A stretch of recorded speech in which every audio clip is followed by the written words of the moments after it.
to work from home. And so just to say, there is some good news, there is some silver lining, and there is light at the end of the tunnel. And hopefully today brings a little bit of that into your life. And so let's start with kind of our the big strengths takeaway for today. And it's really this. It's to use, engage, practice, lean into, utilize your strengths. If you kind of leave today's session with anything, my hope is that you leave with a vision and a motivation to actually practice your strengths. And I'll explain why in a moment that's important.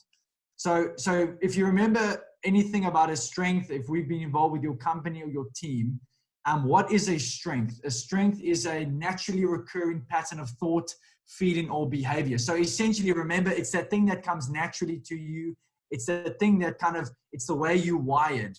It's your core wiring, so to speak. And so if we think of strengths, there's a few things that categorize them. One, it requires or it has a natural energy to it. And what that means is, practically, when you are practicing your strengths, one of the results is a sense of excitement.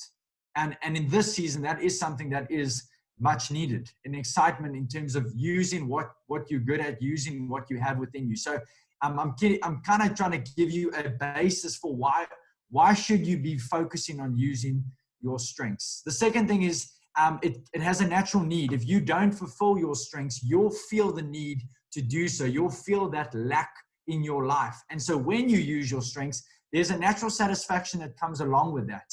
Thirdly, sustainability. It's when you use your strengths, you're able to do something generally longer than you would be able to do something that isn't a strength of yours. So if, for example, if you're working in the design space at the moment, and you're on a computer and you're loving the ideation and the creation and the kind of fresh thinking, you're naturally going to feel like you could probably do that forever, whether it was in lockdown or whether your offices were open. Versus if you didn't have those strengths in your profile, if you were to sit in front of a computer the whole day and design work, you might not make it through the day.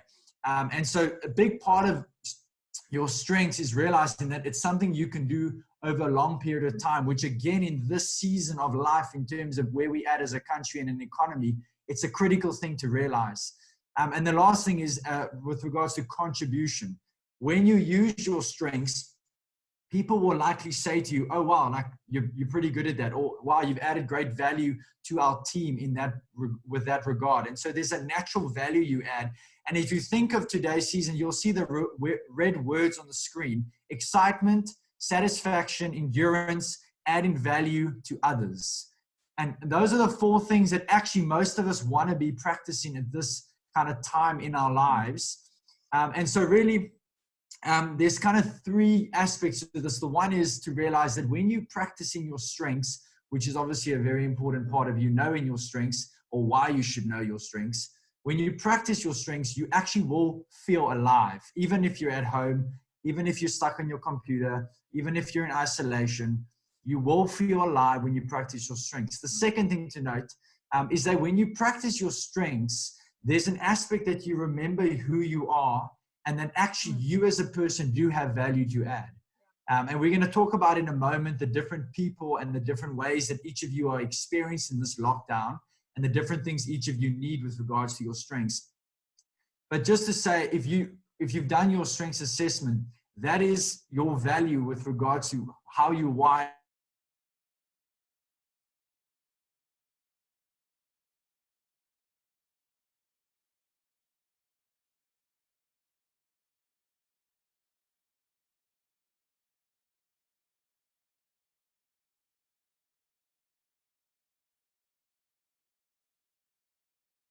Simple process. Our encouragement is that you should know your talents, know your strengths. If you know them, you can grow them. If you understand them, you can command them. And if you know what they need, you can learn to feed them.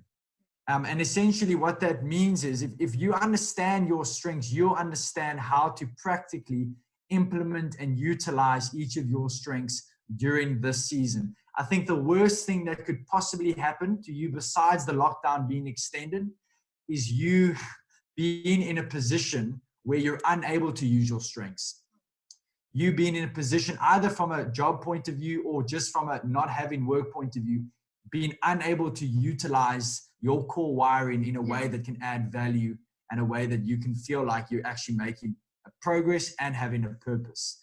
And so you can hear kind of, this is the takeaway. And I'm starting here, like I said, because I feel like this is the biggest thing you can do is ensuring your strengths are being utilized. And so here's kind of my last slide on this point is the question I've got for those of you that have done your strengths assessment. My question to you is, how are you practically feeding each of your strengths? And do you have a specific plan? So for example, if you've got ideation as a strength, how are you practically using ideation during this season? Or to use another one, if you've got discipline as a strength, and you're very structured and very routinized, how are you using discipline in your Monday to Friday? If you've got, let's use activator as a strength in the influencing domain, how are you using activator practically, and is it being utilized? And so really what I'm saying is your first step with regards to managing strengths during your homework is having a plan of action in place with regards to utilization of strengths. Even if it's just your top 5 strengths, make sure you're feeding your strengths and utilizing them practically. And so that's something you can kind of do on your own, in your own time, kind of as you reflect on today's session. All right, so maybe I could just pause you and say, if you have any questions, you're welcome to kind of comment, and I can then at the end of the session just respond to any questions you guys might have. So we'll leave some time for questions at the end, and we'll kind of come back to video, although I think most of you can also see me in the top right of your screen. Okay, so there's the kind of the one practical thing you can implement from managing your strengths during homework.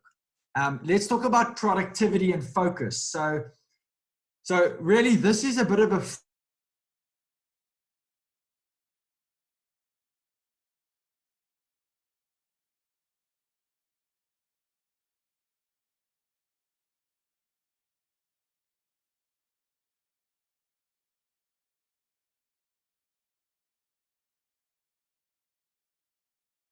this strengths domains design work that we've done, but just to recap quickly, there's 34 strengths, and the 34 strengths fit into one of 4 domains.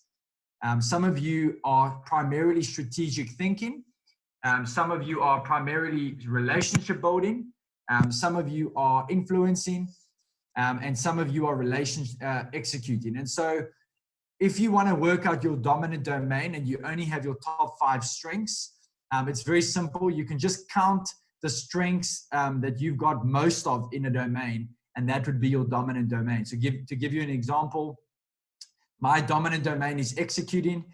That means that basically I have the majority of my strengths are red.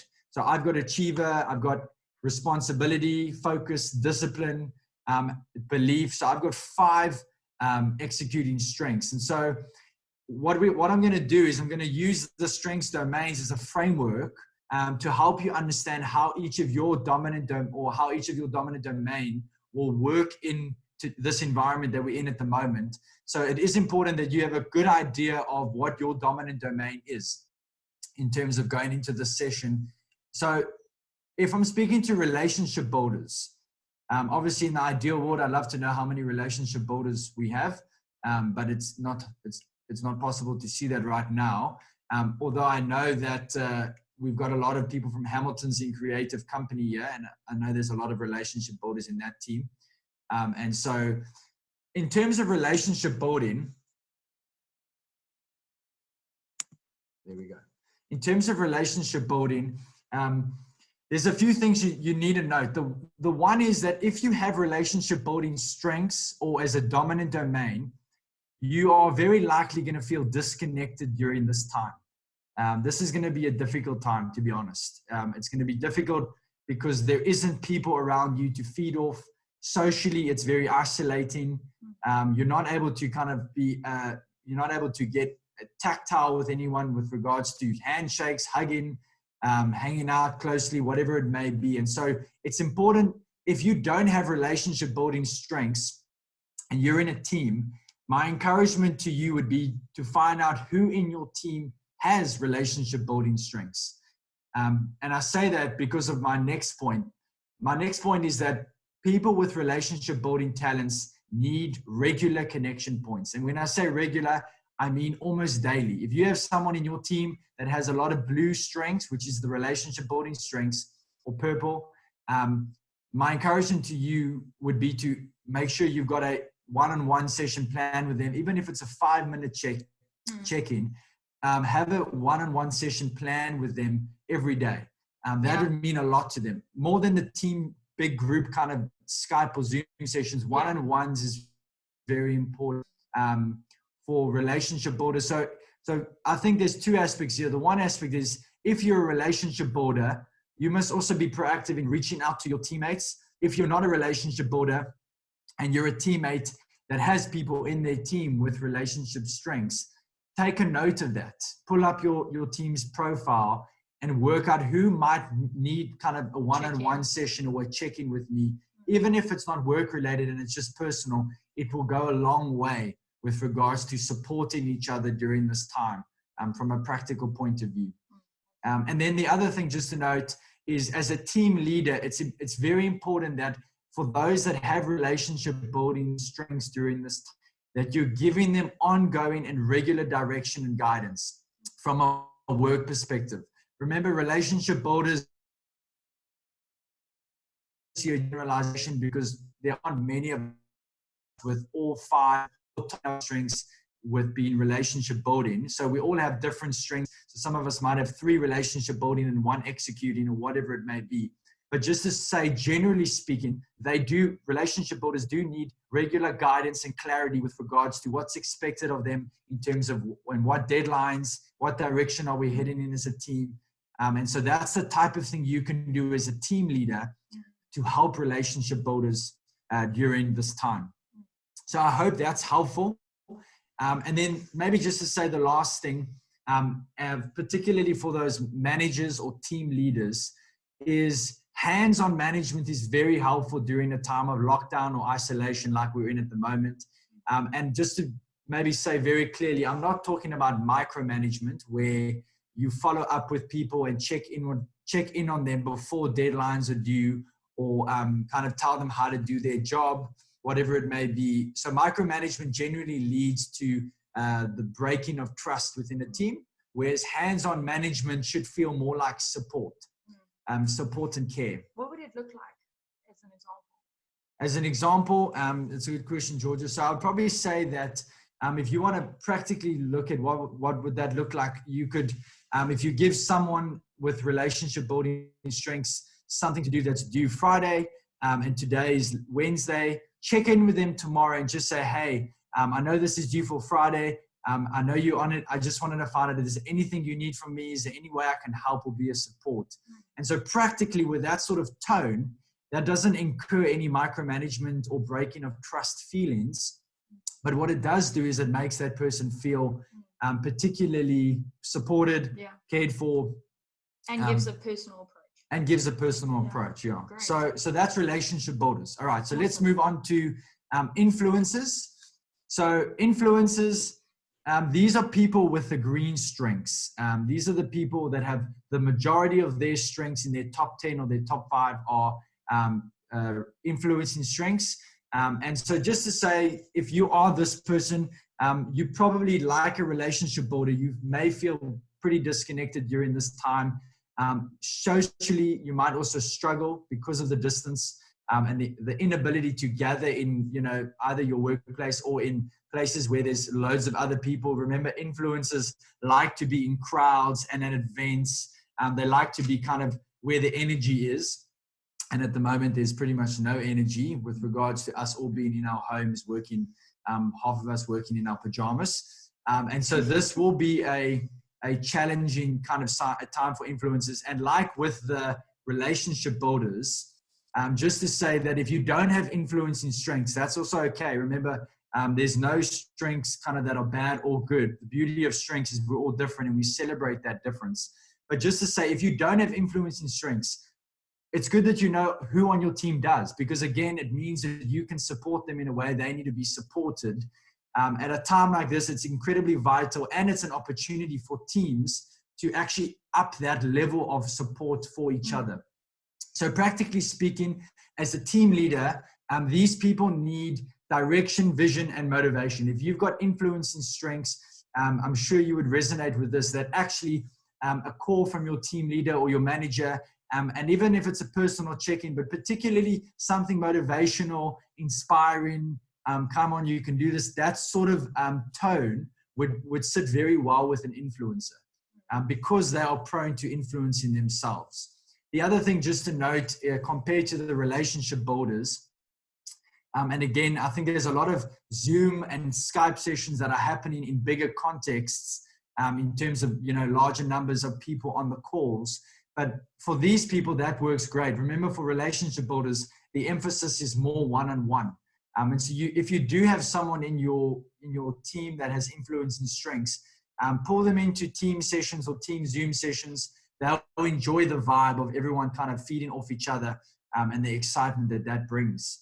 And then the last thing I would just say for team leaders is think about how you can get these people to inspire and mobilize others. Remember, these people can be a great influence on your team.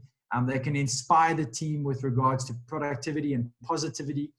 And so think about, how can I utilize my influences in my team to mobilize and motivate my team members, and even commission them with something personal that they can do and carry within the team context.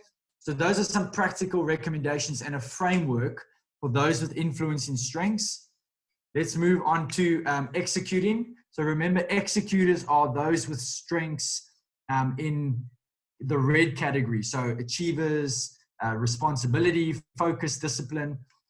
So I don't mean to sound, this isn't mean to be offensive, and it's not to say that it's completely true in that some of you may have executing strengths and relationship building strengths, but it is to say that generally speaking, those with executing strengths won't struggle as much during this time from a social perspective.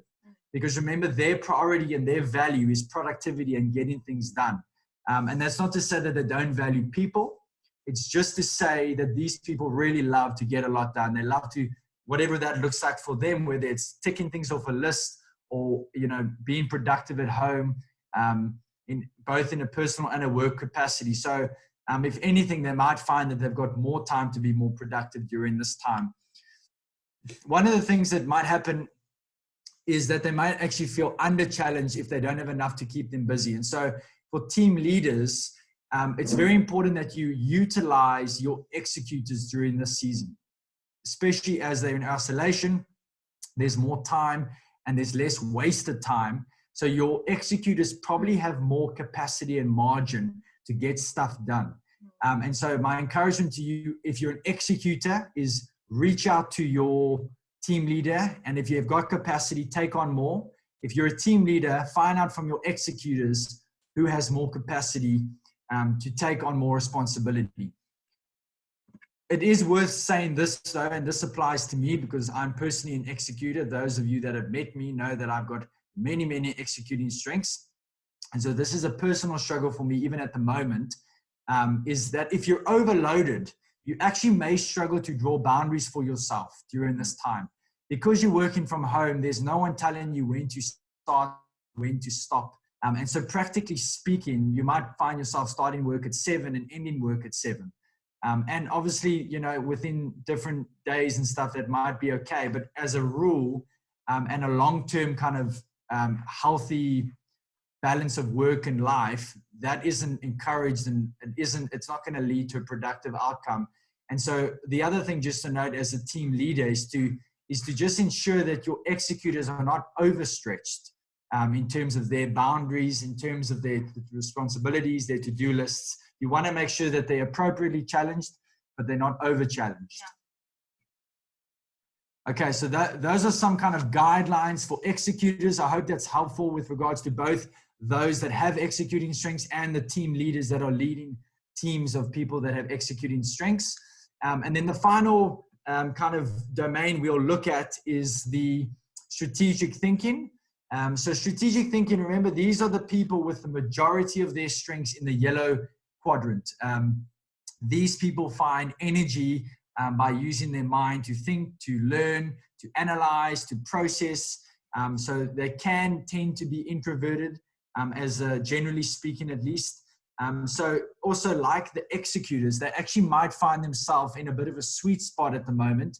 And I'm sure those with strategic thinking. Only if they've got no family at home. Only if they've got no family at home. But if you do have strategic thinking talents, I'm sure you're laughing at yourself right now, because this lockdown might be exactly what you, maybe not to the extent that it is at the moment, but some sort of lockdown like we're experiencing at the moment probably isn't all that bad for you. And so just to say, I hope you are enjoying the isolation and the ability to think and process and be by yourself and not having to talk so much.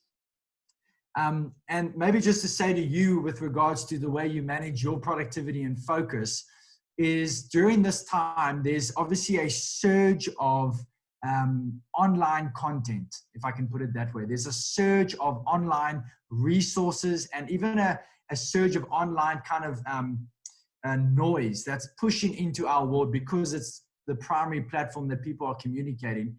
And so just to encourage you to be very specific and focus your activities with regards to what you're going to give yourself to, both from a reading perspective, from a podcast perspective, from a learning perspective, from a news perspective, and I'll talk about that a little bit later. But you need to decide and focus your engagement with regards to your learning activities. Yeah. If you're too broad, you might find yourself actually not making productive progress during the season because you spread out too thin over multiple different channels or learning areas or platforms or whatever it may be. Yeah, what I wanted to say is that if you, however, have got children at home and have a family that kind of will often interrupt you during your workspace, I would say try and find a room, a quiet place within your home to just dedicate a few hours to work, especially if you're feeling like you can't focus or there's just too many interruptions and there's just too much noise. So that would be my tip on the other side of the spectrum with regards to strategic thinkers. Right. And then maybe just to also say that strategic thinkers, remember their value is that what their value that they bring to the team is they set a lot of the strategic direction. They think of the ideas, they analyze the data, and we executors must be careful not to see that as unproductive work. That's productive work, but in their own right. But at the same time, we got to realize that there are things that need to get done, and there, boxes to tick and things to happen. And so, in terms of managers and direct reports, it's important you keep short accounts with your strategic thinkers in terms of what you requiring of them. I couldn't say that word, requiring of them.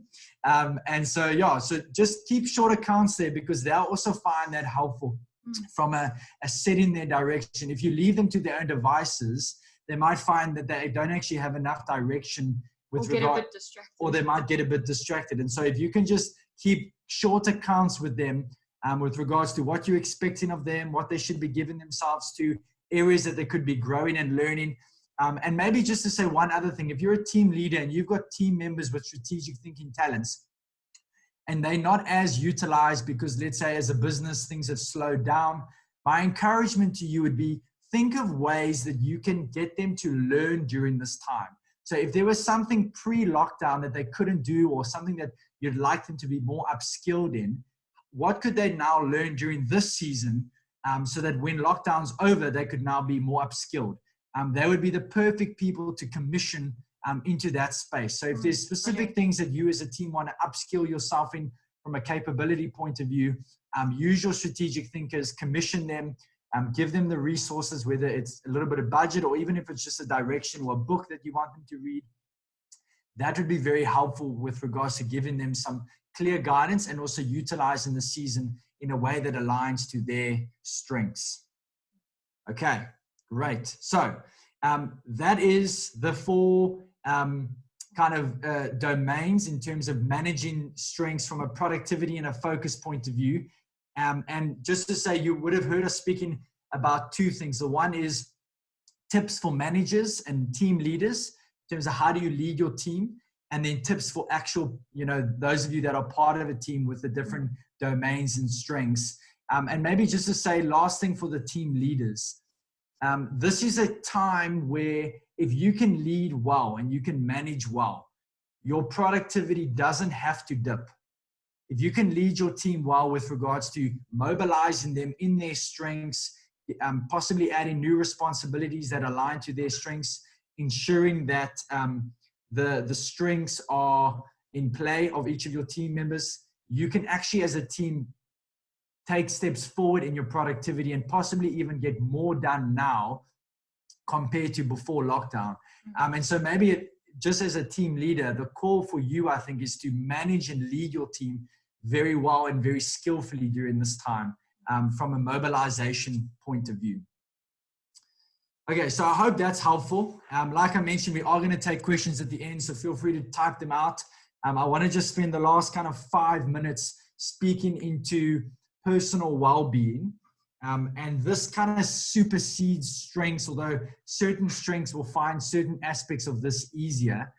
But one of the things I've realized is, we're talking about productivity and work, which is obviously great. But there's also an element that being at home, being in our kind of economic climate with the amount of uncertainty we're facing, there's also a certain number of things we as individuals need to be doing to keep our personal well-being at a healthy place. And keeping even things like our mental health in a good space. And so these are some of the things that I've collated reading different kind of documents as well as articles released online. And so here's kind of a broad spectrum of things that are helpful during this time that I want to just quickly talk through. Like I mentioned, some of you are going to find certain aspects of this easier. But if you can achieve at least half of these things, it's going to set you up well with regards to personal well-being. So the first thing you'll notice there is structure and planning. And that's very simple. And what I mean by that is just because we've stopped kind of having meetings in person and just because we're working from home, don't stop using your calendar. Don't stop planning your time with regards to meetings and evening activities. If anything, this is a time to possibly ramp up your planning. So put in your personal planning time, like I'm going to use this time to exercise. I'm going to use this time to read. I'm going to use this time to have breakfast. And so plan out your time. And so that it doesn't feel like the lockdown is a never ending kind of cycle of doom, if that makes sense. So structure and planning is a very, very helpful discipline. And like I mentioned, those with executing strengths will probably already be doing that. Those with strategic thinking strengths likely might not be. And that's okay. But I think there's different levels of planning. Those with executing strengths probably are very planned. And those with strategic strengths might not be planned at all. And so my call to you then would be, why don't you block your time into 3 segments throughout the day? So each of your days has 3 segments or 5 segments. So you don't have to be as planned and, cater for every minute. But planning, generally speaking, is very helpful from a personal well-being point of view. The other thing I'll say, 3 practical things: exercise, eating well, getting dressed, and making your bed. So exercise, if you weren't exercising pre-lockdown, my encouragement would be now's definitely the time to do it because you're walking less than ever. And so from a personal health point of view and the strength of your heart, it's very helpful. Up your serotonin. Yeah, bumping up your serotonin as well. Exercise releases serotonin. So exercise, even if it's just twice or 3 times a week, just start small wherever you're at. That's a helpful tip when it comes to personal well-being. Eating well, the tendency would be to eat all your lockdown snacks at once. That's not encouraged. So think about, when are you going to have sweet things, for example? Pick 3 days in the week that you're allowed sugar, for example.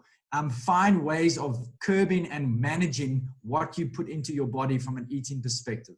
Again, you can think about it as if you looked at this list and you made it opposite. Say you were completely unplanned, you never exercised, you ate sugar only, you stayed in your pajamas the whole day, and I'll go through the rest later, but just those 4 things, you're likely not going to be in a good space personally. So you can see the difference that they make if you just had to look at it from an opposite perspective. So eating well is very important. And then getting dressed and making your bed, that's what you would normally do. Well, hopefully that's what you would normally do pre-lockdown. And certain things are helpful to continue doing even during the lockdown. From a personal productivity point of view, research shows that when you just get up, get dressed, make your bed, it sets your day up on a different level with regards to just the way you feel about your day. You following a routine, it gives you structure.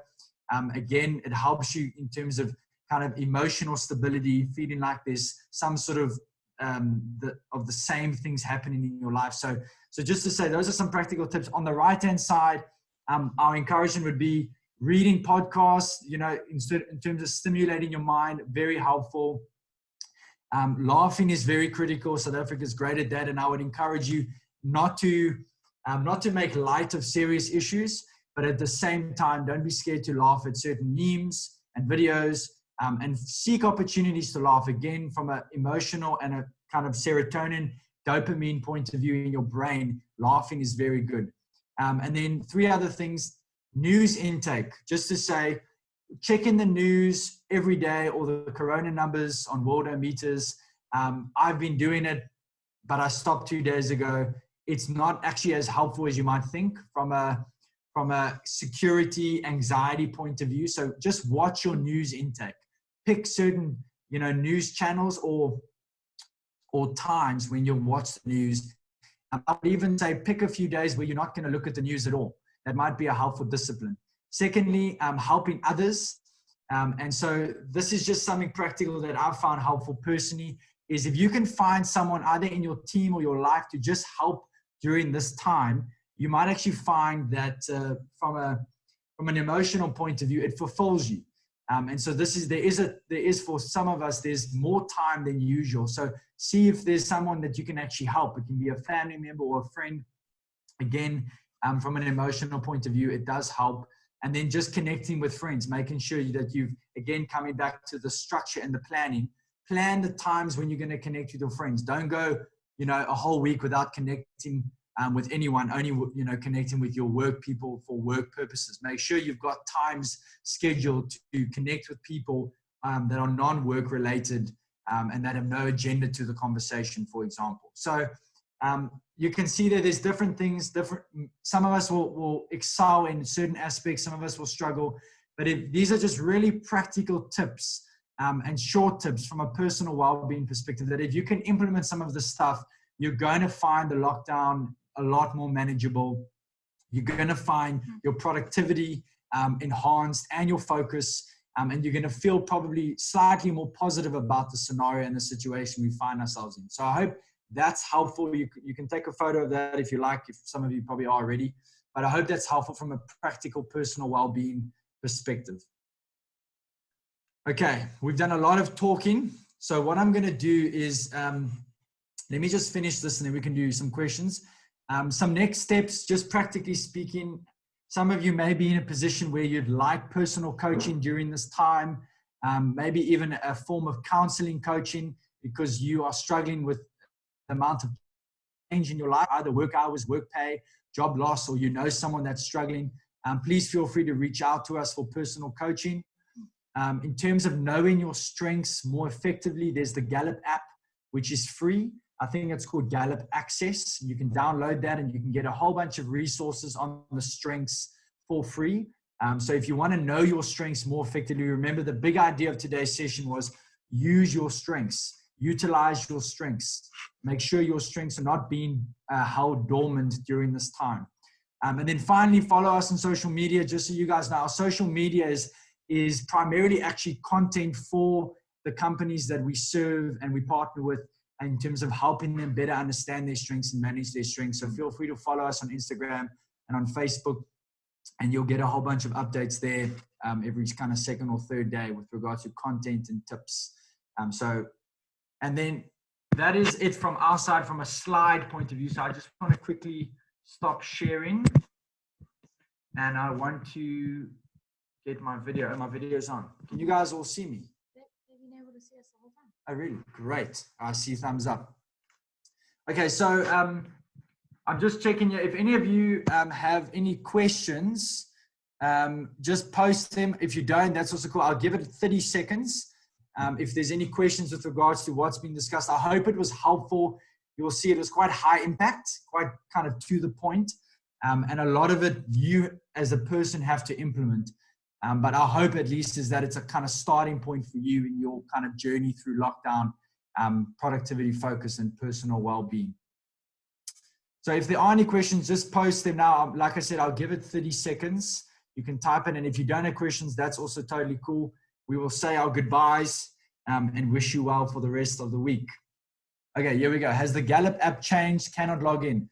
Yes, the Gallup app, I think, has changed. It's called Gallup Access. It's called Gallup Access. So previously, I think it was just known as Gallup. And if you have the old app, you actually will need to delete that, re-download the new app, and then put your login details into that app.